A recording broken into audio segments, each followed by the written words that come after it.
तो पिछले हमारे वीडियो में जिसमें हम लोग यूनिट 2 के फर्स्ट चैप्टर के बारे में बात कर रहे हैं, वहाँ पर हम लोगों ने संविधान के स्रोत के बारे में बात कर लिया था। अब हम लोग बात करने वाले हैं सरकार का स्वरूप कैसा होना चाहिए। तो आइए चलिए इसको हम लोग देख लेते हैं बिना समय बर्बाद किए हुए।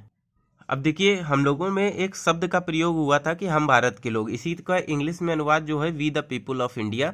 ये जो है ये पुस्तक भी है, किसकी, नानी पालकीवाला की पुस्तक जो है वो है we the people of India, कई बार पूछी गई है। देखिए, कंपटीशन की भी जो लोग तैयार कर रहे हैं वो मैं जितना पढ़ा दूंगा इसमें वो बहुत ही अच्छा मैं पढ़ाऊंगा, ठीक है।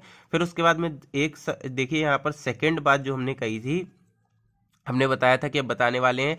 तो देखिए कैसा है प्रस्तावना, तो उसमें किन किन शब्दों का यूज किया है, जरा इनके बारे में बात कर लेते हैं। सबसे पहला शब्द आता है प्रभुत्व संपन्न। हम भारत के लोग भारत को संपूर्ण प्रभुत्व संपन्न। तो ये what is the meaning of प्रभुत्व संपन्न, ठीक है। तो प्रभुत्व संपन्न का मतलब होता है कि हाँ, हम अब इतने समझदार हो गए हैं कि हमें अपने निर्णयों के लिए किसी दूसरे देश से हमें परामर्श लेने की जरूरत नहीं है। हम अपनी विदेश नीति को पूरी तरीके से, विदेश नीति के निर्णय लेने के लिए स्वयं ही स्वतंत्र हैं और हम स्वयं ही निर्णय लेंगे, ठीक है। भारत के आंतरिक बाह्य मामलों में पूर्णतया स्वतंत्र है। इसमें किसी भी देश के द्वारा हमारे मामलों में हस्तक्षेप नहीं किया जा सकता और हम किसी की बात मानने के लिए बाध्य नहीं है। ये होता है प्रभुत्व संपन्न का मतलब। अक्सर आप इसको पढ़ेंगे तो आप धन और पैसे से संबंधित लेंगे, लेकिन ऐसा नहीं होता। ये खुद के निर्णयों को ही महत्व देने से संबंधित है। सेकेंड बात करते हैं समाजवादी। तो समाजवादी का क्या अर्थ होता है, तो समाजवादी अर्थ के केंद्र बिंदु में जो है वो समानता को रखा जाता है, ठीक है। तो संसाधनों पर सरकार अथवा राज्य का नियंत्रण होगा, इसे हम लोग समाजवादी बात कहते हैं। अब देखिए इसी में क्या, 1991 की आर्थिक सुधार लागू करने के बाद समाजवादी शब्द जो है वो अप्रासंगिक होता जा रहा है, क्योंकि क्या हो रहा है कि यहाँ पर जो ज़्यादा ताकतवर होता है वही इस पर अपना अधिकार जमा लेता है। पंथ निरपेक्ष के बारे में, यानी धर्मनिरपेक्ष, पिछला ही मेरा टॉपिक रहा था, आप सभी लोगों ने जाना होगा। पंथ निरपेक्ष का मतलब है कि सरकार किसी भी एक धर्म को बढ़ावा नहीं देगी। सरकार धर्म के आधार पर किसी के साथ किसी प्रकार का कोई भेदभाव नहीं करेगी और सभी धर्मों के साथ समान व्यवहार करेगी। तो यही हमारा पंथ निरपेक्षता था, ठीक है। तो यहाँ पर, और साथ ही साथ ये भी याद रखिएगा कि जब मैंने आप लोगों को अंबेडकर जी की डेफिनेशन बताई थी तो मैंने कहा था इसका ये भी अर्थ नहीं है कि समाज किसी धर्मों के लिए सोचेगी नहीं, मतलब ऐसा भी नहीं है कि सरकार धर्म विरोधी है, ऐसा भी आप लोग नहीं सोचेंगे, ठीक है।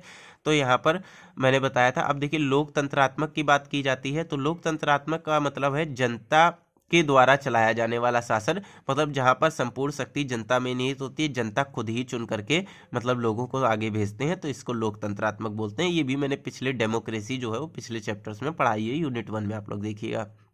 गणराज्य का मतलब क्या होता है, रिपब्लिक। रिपब्लिक का मतलब होता है जो देश का सर्वोच्च पद होता है। जैसे हमारे देश का सर्वोच्च पद क्या है, राष्ट्रपति का है, ठीक है। तो राष्ट्रपति जो है वो एक तरीके से हमारे द्वारा ही चुना जाता है, हालांकि डायरेक्टली तो प्रत्यक्ष रूप से नहीं चुना जाता, लेकिन हम लोग अपने द्वारा क्या करते हैं, सांसदों को चुनते हैं। उन्हीं सांसदों में फिर किसी का नाम आता है, राष्ट्रपति पद के लिए दावेदारी प्रकट करते हैं और सांसदों के द्वारा चुना जाता है। मतलब हमने चुना सांसदों को और हमारी ही शक्ति तो है सांसदों के पीछे, और सांसद ही मिल करके इसको चुन रहे हैं, राष्ट्रपति को चुन रहे हैं। तो यही चीज है कि देश का जो सर्वोच्च पद है वो ऐसा नहीं होना चाहिए, जनरेशन वाइज नहीं होना चाहिए, वो क्या होना चाहिए कि जनता के द्वारा ही चुना जाना चाहिए। तो इसी वजह से क्या है कि जो हमारा देश है वो रिपब्लिक है, लेकिन इंग्लैंड को हम लोग रिपब्लिक नहीं कहते हैं, क्योंकि वहाँ पर आज भी आप देखिए महाराजा महारानी ये वाला सिस्टम चल रहा है। अभी मृत्यु हो गई है महारानी की, तो जेम्स जो है, जो महाराजा जेम्स है वो अब वहाँ के महाराजा बन गए हैं। इस वजह से इंग्लैंड जो है वो रिपब्लिक नहीं है, लेकिन इंडिया जो है इसे हम लोग रिपब्लिक कह सकते हैं, क्योंकि यहाँ का जो सर्वोच्च पद होता है वो जनता के द्वारा चुना जाता है, ठीक है।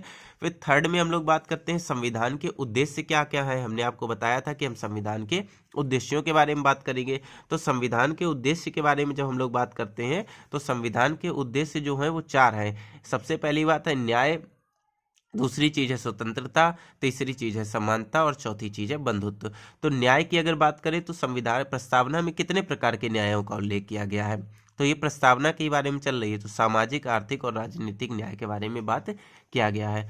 इसके बाद में हम लोग बात करते हैं यहाँ पर स्वतंत्रता के बारे में। तो देखिए यहाँ पर स्वतंत्रता की बात करते हैं, तो स्वतंत्रता में प्रस्तावना में 5 प्रकार की स्वतंत्रताओं का उल्लेख किया गया। जब आप लोग पढ़ेंगे ना स्वतंत्रता तो आप लोगों को पता चलेगी।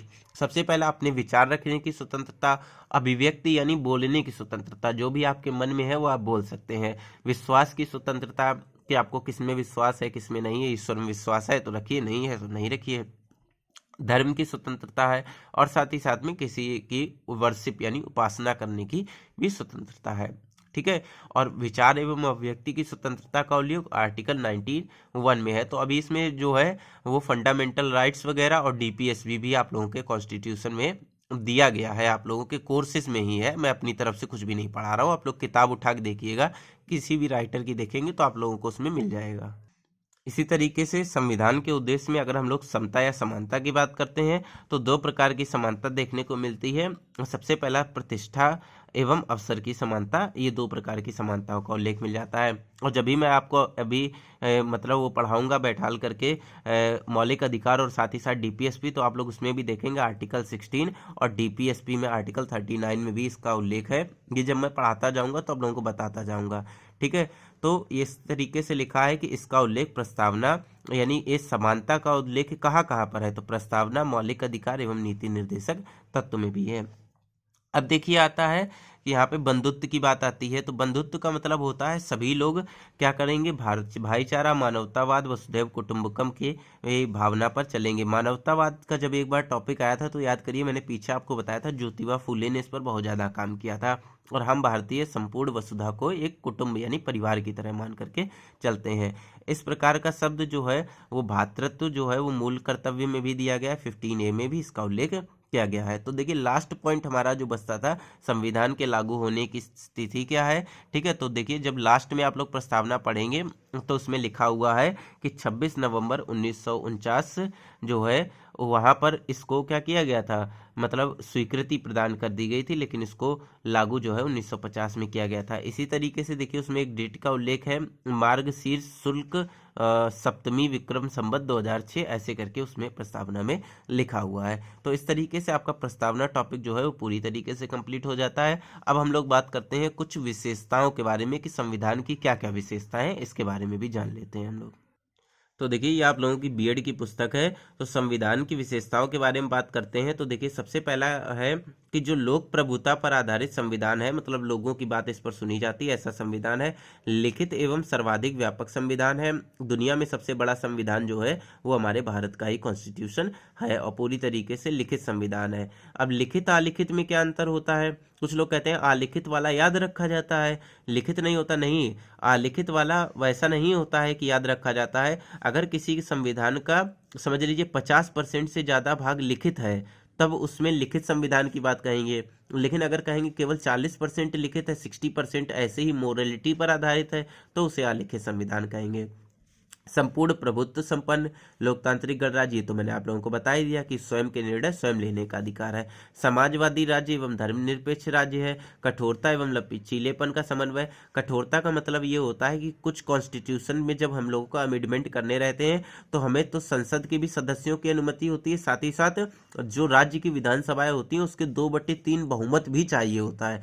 मतलब अगर संसद ने अनुमति दे दी और राज्य ने मना कर दिया तो भी वो संविधान नहीं हो पाएंगे। और कुछ लचीलेपन संविधान इसलिए होते हैं कि संसद जब चाहे तब कुछ संविधानों में संशोधन कर सकती है, इसलिए लचीलापन है। इसीलिए देखिए आज तक हमारे यहाँ पर कितने 106 या 107 संविधान संशोधन जो है वो हो चुके हैं। ये हमारे लचीलेपन संविधान को दिखाता है। किसी भी संविधान में किस तरीके से सुधार या उसमें किस तरीके से बदलाव लाया जाता है, इसी को कठोरता एवं उसके लचीलापन दिखाया जाता है। जैसे अमेरिका का कॉन्स्टिट्यूशन जो है वो बहुत ही कठोर है, उसमें आज तक केवल न जाने 3 या 4 संशोधन ही किए गए हैं न जाने कितने सालों में। तो ऐसा है। फिर लिखा है एकात्मकता की ओर झुका हुआ संघात्मक शासन, मतलब एकता स्थापित करने वाला शासन है। संसदात्मक शासन प्रणाली, हमारे यहाँ संसद पाई जाती है। मूल अधिकार और उन अधिकारों की व्यापकता पाई जाती है। राज्य के नीति निर्देशक तत्वों की विवेचना, न्यायपालिका की सर्वोच्चता एवं संसदीय सर्वोच्चता का मिश्रण। वयस्क मताधिकार, आप सभी को पता है कि 61वां संविधान संशोधन होने के बाद में 21 से घटा करके इसकी एज कितनी कर दी गई थी, 18 वर्ष कर दी गई थी। अल्पसंख्यक तथा पिछड़े वर्गों के कल्याण की विशेषता पर आधारित है, ठीक है। और साथ ही साथ एकल नागरिकता, मतलब राज्य की अपनी कोई नागरिकता जो है वो नहीं है, जो भी है वो राष्ट्र की नागरिकता है, ठीक है।